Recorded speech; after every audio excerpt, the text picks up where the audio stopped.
City নির্বাচনে ঢাকা উত্তরে BNP সমর্থিত মেয়র প্রার্থী তাবিথ তাওয়াল। তার পক্ষে দ্বিতীয় দিনের মতো ভোটারদের কাছে গেলেন দলীয় প্রধান খালেদা জিয়া।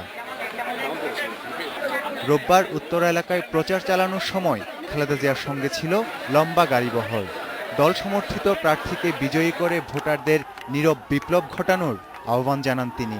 নির্বাচনের পরিবেশ নিয়েও সংশয় জানান বিএনপি প্রধান।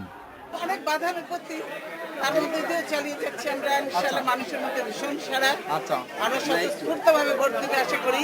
ইনশাআল্লাহ নীরব ভোট বিপ্লব হবে ইনশাআল্লাহ, এবং ব্যাপকভাবে আমাদের উত্তর দক্ষিণ এবং চট্টগ্রাম তিনটাকে আমরা বিজয়ী হব ইনশাআল্লাহ। যদি এই সরকার সন্ত্রাসী না করে, আর চুপি না করে, ব্যাপক মানুষের সমর্থন।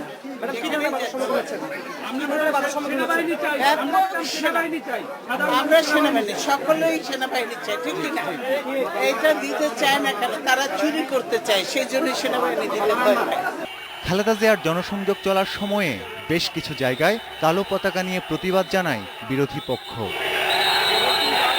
গত ৩ মাস সারা দেশে বিএনপি জামায়াত জোটের সহিংসতার প্রতিবাদে এই কর্মসূচি বলে দাবি করেছেন মিছিলকারীরা।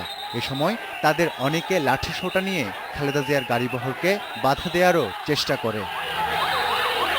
তানজিল মেহেদি, ইন্ডিপেন্ডেন্ট নিউজ, ঢাকা।